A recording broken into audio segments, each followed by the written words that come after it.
అంటే హిందీలో ఎంత టాక్ అయితే వచ్చిందో ఎక్స్పెక్ట్ చేసి మూవీకి వచ్చిన తెలుగులో కూడా అంతే బాగా వచ్చింది. ఎస్పెషల్లీ నాకు మూవీలో అంటే మనకి సంభాజీ మహారాజ్ కంటే ఎక్కువ కూడా శివాజీ మహారాజ్ నుంచి బాగా తెలుసు. సంభాజీ మహారాజ్ నుంచి మనకు అంత ఎక్కువ తెలియదు. సో ఈ మూవీ చూసాక ఓకే సంభాజీ మహారాజ్ అనే వ్యక్తి కూడా మన కోసం ఇంత కష్టపడ్డాడు. అయితే ఎస్పెషల్లీ స్టోరీ మొత్తం మెయిన్గా అంటే ఆయన గురించి పర్టికులర్గా చిన్నప్పటి నుంచి ఆయన అంటే బాల్యం మీద ఇవన్నీ చూపించలేదు. జస్ట్ ఈయన రాజయ్యాక అక్కడ మహారాష్ట్ర పరిస్థితి ఎలా ఉన్నాయి అండ్ ఔరంగజేబు ఈయన మీద ఎట్లా దండెత్తొచ్చిండు, దాన్ని ఈయన ఏ విధంగా తిప్పి కొట్టాడని చూపించారు. అంటే ఫోకస్ మొత్తం కూడా యుద్ధాల మీద చేశారు అనమాట.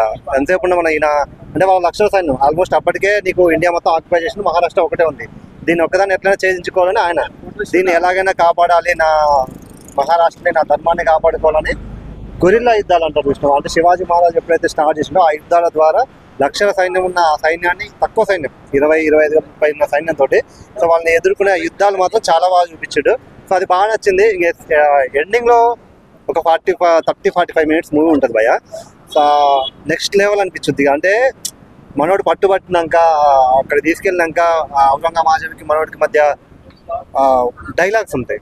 ఆ డైలాగ్స్ వింటుంటే మాత్రం నాకు అసలు గూస్ బంప్స్ అనమాట. అంటే మనోడు వచ్చి ఔరంగజేబు వచ్చా అంటాడు, నువ్వు మా ముస్లింస్లో కలిసిపో, నీకు ఏది కావాలంటే అది ఇస్తా, అంటే నువ్వు మన మహారాష్ట్రకు వచ్చేసాయి, మా హిందూ ధర్మం అంటే ఏంటో చూపిస్తాం, అంటే మతం మారమని కూడా చెప్పడు, మా ధర్మం ఏంది మేమేంది చూపిస్తాం అంటారు. అక్కడైతే ఇంకా నెక్స్ట్ లెవెల్. ఇక ఆయన పెట్టే టార్చర్ చూస్తుంటే లిటరల్గా మనకు అనిపిస్తుంది గూస్ బంప్స్ ఎట్లా వస్తుంటే ఆ స్టేజ్ అక్కడ మనం ఉంటే వీళ్ళు నరికి పడేయాలరా అన్నంత కోపం వచ్చింది అనమాట. ఆ రేంజ్లో ఉంది. ఇంకా మూవీలో ప్రతి ఫ్రేమ్లో డైరెక్షన్ కానీ ఎలివేషన్ కానీ. ఇంకొకటి ఏంటంటే ఎక్కడైనా ఒక మహావీరుడు ఉంటే వెనకాల కట్టప్ప లాంటి వాళ్ళతో పొడిచినట్టే ఇక్కడ కూడా అట్లే మోసం చేసి మనల్ని అక్కడ ఔరంగజేబు పట్టుకోవద్దు అనమాట. సో మూవీ మాత్రం అంటే మనకు తెలియని చరిత్రను మాత్రం చాలా బాగా చూపించారు. ప్రతి ఒక్కరు చూడాలి, ప్రతి ఒక్కరు చూసి తన గురించి తెలుసుకోవాలని అనుకుంటున్నాను. ఛత్రపతి శివాజీ రోల్ ఏమైనా చూపించారా? లేదు, ఛత్రపతి శివాజీ రోల్ ఎక్కడ ఏముండదు, మొత్తం ఈయన గురించే ఉంటుంది. ఈయన ఎట్లా ఎదుర్కొండ అనేది మొత్తం చూపిస్తున్నమాట. అంటే ఈయన ఒక్కడే కాదు, ఈయనతో పాటు ఉండే తానాజీలు వాళ్ళు ఎవరైతుందో ఒక్కొక్కరు ఎట్లా. నాకు లాస్ట్ ఎండింగ్లో మన విక్కీ కౌశల్కి ఇంకొక అతను ఇద్దరు పట్టుబడతారన్నమాట. సో అతన్ని చంపేయడానికి తీసుకెళ్తున్నప్పుడు ఇద్దరి మధ్యలో డైలాగ్స్ ఉంటాయి. అంటే వెళ్ళిపోతుంటారు సార్ వాళ్ళు తీసుకెళ్తుంటారు, డైలాగ్స్ ఉంటాయి. అవి వింటుంటే మీరు ఎక్స్పీరియన్స్ చేయాలి. నేను చెప్పడం కన్నా థియేటర్లో ఎక్స్పీరియన్స్ చేస్తే బాగుంటుంది. చాలా బాగుంది. మ్యూజిక్ ఆయన మ్యూజిక్ పేరు పెట్టాల్సిన అవసరం లేదు, ఏఆర్ రెహమాన్ ఇచ్చి పడేస్తాడు. ఇందులో కూడా అదిరిపోయింది. నీకు ప్రతి సీన్కి ఎక్కడ ఏం కావాలో అవన్నీ ఉంటాయి బ్రో. చాలా బాగుంది. డెఫినెట్గా అవుద్ది, బట్ కాకపోతే ఎక్కువ మంది జనాలు రాలేరు. అంటే మూవీ ఆల్రెడీ చాలా రోజులు అయింది రిలీజ్ అయ్యి, గ్యాప్ వచ్చింది కాబట్టి ఇందులో చూసేసారు. అండ్ ప్రమోషన్ కూడా చేయలేరు. సో అవి కొంచెం చేస్తుంటే బాగుండేది. ఓకే, మేబీ ఇప్పుడు చూసిన వాళ్ళు ఉన్నారు కదా, వెళ్తే వెళ్ళొచ్చు మూవీ. తర్వాత ఈవినింగ్ రేపటి లోపు ఏమైనా పుంచుకోవచ్చు. బాగుంది బ్రో. కాకపోతే ఎక్కువ సీన్స్ ఏం లేవు వాళ్ళ ఇద్దరి మధ్యలో. జస్ట్ ఒక సాంగ్ ఉంది, తర్వాత కొన్ని సీన్స్ ఉంటాయి. ఫోకస్ అంతా ఈయన చేసిన యుద్ధాలు ఇదే ఉంటుంది మూవీలో మొత్తం. ఇయచ్చు 4 ఇయచ్చు. భారత్ మాతా కీ జై, జై బజరంగ్ బలి. అన్న చావా సినిమా అంటే చూస్తుంటే చాలా బూస్ బౌన్స్ వస్తున్నాయి. ఈ సినిమా ప్రతి ఒక్క వాళ్ళు చూడాలి. ఇలాంటి సినిమా ఈ జనరేషన్లో వచ్చిందంటే ఒక కథతోటి మన ఇప్పుడు కూడా ఒక అయోధ్య కట్టిన తర్వాత మళ్ళీ ఈ సినిమా రావడం అనేది మనం చాలా ప్రౌడ్గా ఫీల్ కావాలి. ఎందుకంటే మనం ఒక రాముని గుడి కొట్టుకుంటే మనం ఎంత ఆనందం పడతామో చావా సినిమా చూసుకోవడం అంత ఆనందం పడతాం. ఎందుకంటే ఇది ఒక చరిత్రలో నిలిచిపోయే సినిమా, ఒక దేశం కోసం పోరాడే సినిమా కాబట్టి ప్రతి ఒక్కరు చూడాలి. ఎందుకంటే ఇలాంటి సినిమా మనం మిస్ కావద్దు. ప్రతి ఒక్కరు చిన్న పిల్లల నుంచి పెద్ద వాళ్ళ వరకు ప్రతి ఒక్కరు చూడాలి. మెయిన్ నర్సరీ నుంచి 10th వరకు చూపించాలి ఈ సినిమా. ఎలాంటి సినిమా చావా సినిమా. ఛత్రపతి కొడుకే ఇంత కష్టపడి అంటే అలా కొడుకు తండ్రి క్యారెక్టర్ వస్తుంది. ఇప్పుడు ఆయన ఎంత ఉండొచ్చు అంటే ఇలాంటి సినిమా మనం ఎప్పుడు మిస్ కావద్దు. మెయిన్ చెప్పాలంటే ఏఆర్ రెహమాన్ గారికి ముందుగా హ్యాట్సాప్ చెప్పాలి. ఆయన మ్యూజిక్ ఇచ్చింది కాబట్టి ఇలా సినిమా బ్లాక్ బస్టర్. అదే ఆ సినిమా తగ్గట్టు మ్యూజిక్ కూడా చాలా బాగా కొట్టిండు. ప్రతి బ్యాక్గ్రౌండ్ మ్యూజిక్ కానీ స్క్రీన్ ప్లే కానీ ప్రతి దగ్గర బాగా కొట్టిండు. రష్మిక గారు కూడా యాక్టింగ్ చాలా బాగా చేసింది. అంటే ఈ సినిమాకి రష్మికనే ఉంటేనే ఉన్నట్టు చేసిర్రు. అంటే ఆమెనే సెట్ అయ్యేటట్టు చేసిర్రు సినిమా.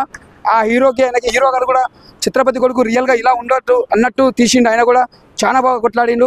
అదే లాస్ట్ సీన్స్ ఉంటే ఆ సీన్స్ చూస్తుంటే మనకు అతను ఏడుపు వస్తుంది. ఆయన చనిపోయేటప్పుడు అంటే ముందుకు నిలబడి ఒక సింహం లెక్క నా మతం కోసం నా దేశం కోసం నేను ముంగలు నిలబడి నేను కొట్లాడతా అన్నట్టు ఒక సింహం లెక్క కొట్లాడి చూపిస్తాడు. ఇలా సినిమా అది అలా కొట్లాడారు కాబట్టి మనం ఇలా భారతదేశంలో మనం ఉండొచ్చు ఇలా అనుకోవచ్చు మనం. ఎందుకంటే వాళ్ళు ఇంత కొట్లాడితే మన హిందువులు నిలబడి ఉండొచ్చు, ఎంత సంప్రదాయం అనుకోవచ్చు. మనం ప్రౌడ్గా ఫీల్ కావాలి. ఇలాంటి సినిమా మాత్రం బ్లాక్ బస్టర్ అని చెప్పొచ్చు. భారత్ మాతా కీ జై. ముందుగా చెప్తున్నా ఏఆర్ రెహమాన్ గారు ముందుగా చాలా బాగా తీసేస్తారు. ముస్లిమ్స్ ని కించపరిచేలా ఉంది. లేదు ఇది ముస్లింకి హింసపరిచేది కాదన్న, మన హిందూ సాంప్రదాయం కొట్లాడితే ఎలా మనం ముందుకు వచ్చినామో అంటే పోరాటం అనేది ప్రతి ఒక్క దగ్గర ఉంటుంది. పోరాటం విజయం అనేది ప్రతి దగ్గర ఉంటుంది. ఆ పోరాటం విజయం లేనిది ఎక్కడ ఏది ఉంటుంది.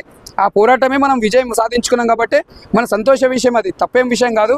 మనం సంపాదించుకున్న విషయం కాబట్టి మనం ప్రౌడ్గా ఫీల్ కావాలి. అది హిందూ ముస్లిం అట్లా అనుకోవద్దు.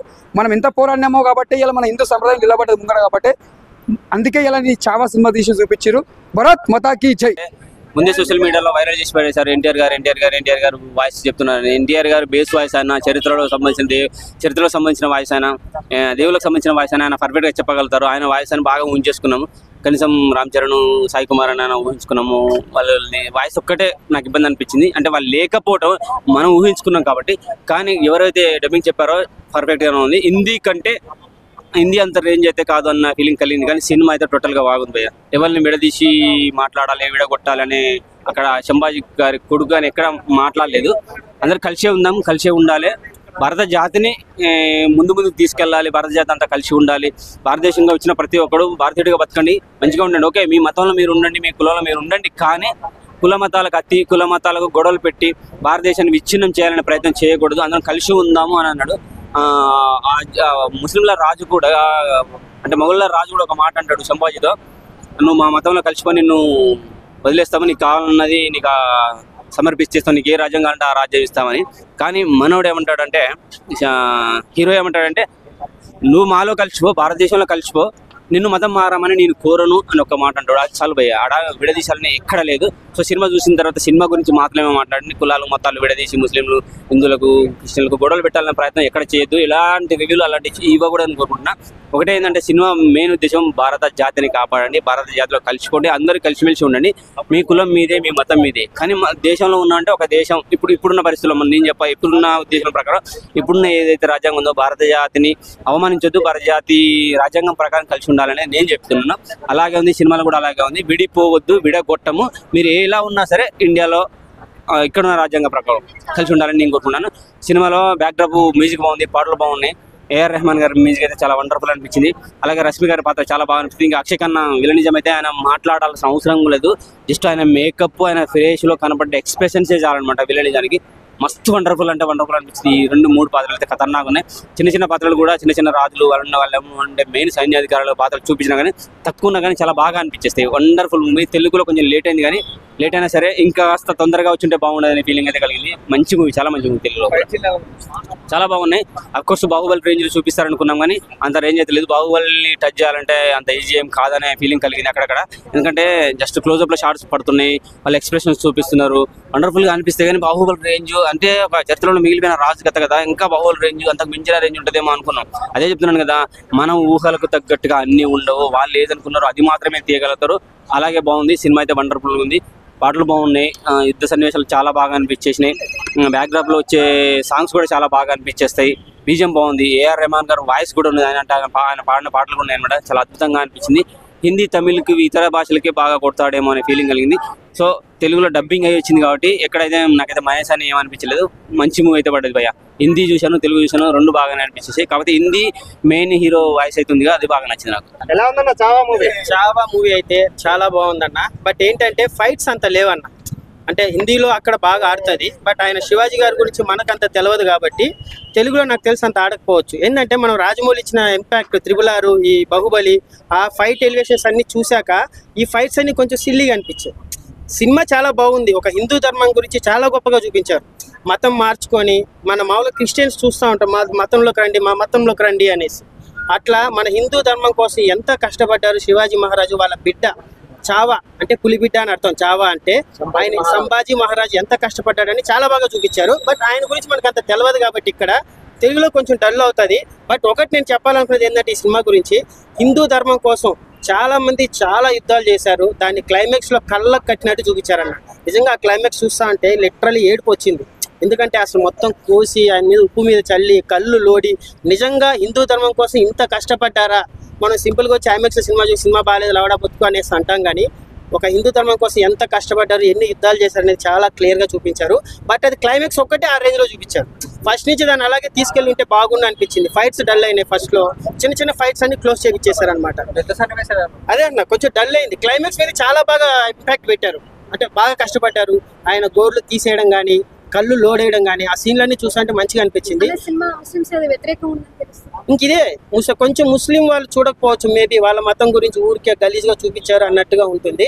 బట్ నిజంగా హిందూ ధర్మం గురించి అయితే చాలా గొప్పగా చూపించారన్న. శివాజీ మహారాజు చూపిస్తారేమో అనుకున్నాము, కానీ ఆయన చూపించలేదు. మతాల మధ్య స్విచ్ పెట్టారు ఉంటది నిజంగా. కొంచెం ముస్లింలు అయితే దీనికి కొంచెం యాంటీ అవుతారు.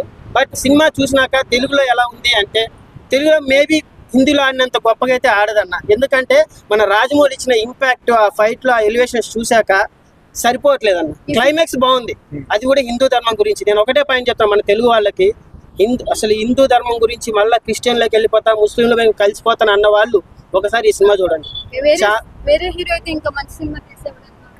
లేదు విక్కీ కౌశల్ చాలా బాగా చేశాడు. మన తెలుగులో అయితే ఇది ఎవరికి సెట్ అవుతుంది అంటే అందరూ తోపులే ఉన్నారు. అల్లు అర్జున్ కైనా చంపేస్తాడు, ఎన్టీఆర్ అయినా చంపేస్తాడు, మన అల్లు అర్జున్ తెలుగులో కూడా ఎవరైనా ఇచ్చినా బాగా చేస్తారు. బట్ హిందీలో మాత్రం విక్కీ కౌశల్కే సెట్ అవుతుంది. పవన్ కళ్యాణ్ సెట్ అవుతాడా బ్రో? పవన్ అన్నది వేరే అన్న. ఇప్పుడు అవన్నీ విషయాలు మీరు మాట్లాడుకోవచ్చు. పవన్ అన్న స్థాయి వేరు. ఆయన ఆల్రెడీ చేయాలనుకున్నదని చేస్తున్నాడు. ఇక్కడ పాలిటిక్స్ లో ఎవరికైనా ఒక దమ్ము ఉంటే, కొత్తలో దమ్ము ఉంటే ఆడపోయి ఎవరైనా డిప్యూటీ సీఎం అవ్వమని చెప్పండి. ఇక్కడ ఎవరైనా కానీ, పుష్ప అవ్వచ్చు, ప్రభాస్ అవ్వచ్చు, ఎవరైనా కానీ పాలిటిక్స్ లో ఏం పీకలేరు. ఆయన చాలా చేసేసాడు. ఆయన గురించి మాట్లాడే అర్హత మనకు లేదు. పవన్ అన్న తెలుగులో అయితే డౌటే అమ్మ, కానీ కంపల్సరీ ఒకసారైనా చూడాలి. తెలుగు హీరోలో ఏ హీరోకి చావా గెటప్ ఎన్టీఆర్. ఒక పవన్ అన్న ఫ్యాన్ గా చెప్తానా, చావా సినిమా పక్కా సెట్ అయ్యేది తెలుగులో ఎన్టీఆర్ కి.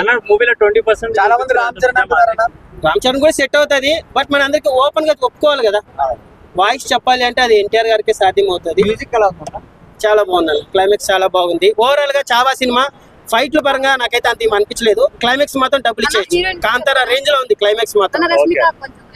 రష్మికకి ఎందుకు అంత మంచి సినిమాలు పడిపోతున్నాయి? మొన్న పుష్పతో ఊపింది, అంతకుముందు అనిమల్ తో ఊపింది, ఇప్పుడు మళ్ళా ఆమెకు నిజంగా ఎక్కడో నక్కతోక దొక్కినట్టు అంత పెద్ద పెద్ద సినిమాలు పడుతుంది. అందుకే ఇండియా క్రష్ అయిపోయింది ఆమె. తెలుగులోనే నాకు తెలిసి 10 కోట్లు కూడా రావాలి. ఎందుకంటే ఇలాంటి మంచి సినిమాలు మనం మనకంతా పానపరాక్ సినిమాలు అవే కావాలి. హిందీలో ఇట్టేందమ్మా ఊపుతా ఉంటే ఆ పక్క 20,000 కోట్లు పక్క అవుతుంది, సినిమా మాత్రం హిట్ అవుద్ది. కానీ సినిమా చూడండి, సేవ మాత్రం చూడపోయని చెప్తున్నాను. సినిమా చాలా చాలా చాలా బాగుంది, సూపర్ సూపర్ చాలా బాగుంది. కానీ ఒక్కసారి చెప్పాలంటే ఛత్రపతిలోని ఒక లుక్, ఒక స్టైలు, కానీ దేశం కోసం సినిమా తీశారు. సేవ మాత్రం సినిమా నేను అప్పుడు చూశాను. సేవ తెలుగులో ఉంది, ఇప్పుడు హిందీలోని. కానీ సేవ మాత్రం సినిమా మాత్రం చాలా చాలా చాలా బాగుంది. సేవ సేవ సేవ సేవ సేవనా సేవ సేవ సేవ సేవ ఆ సేవ సినిమా చూస్తే లుక్ లో మాత్రం ఆ భారతదేశం కళలో ఒక్కసారి సినిమా చూస్తే ఆ కళల్లో మాత్రం నీళ్ళు వచ్చేస్తున్నాయి. ఆ సినిమా మళ్ళీ సినిమా ఉంది. నేను చిన్నప్పుడు చూశాను ఈ చావానే, చిన్నప్పుడు చూశాను ఈ సినిమా. చిన్నప్పుడు విత్తంలో నేను ఉన్నాను. ఒక్కసారి మొదలు పెడితే విత్తం, కానీ సినిమా చూస్తే ఒక్కసారి సేవ చూస్తేనేమో ఆ డైరెక్టర్ మాత్రం అప్ప ఏం డైలాగ్ అప్ప చాలా బాగుంది. ఒక్కసారి డైలాగ్ విత్త మొదలు పెడితే జై భారత్.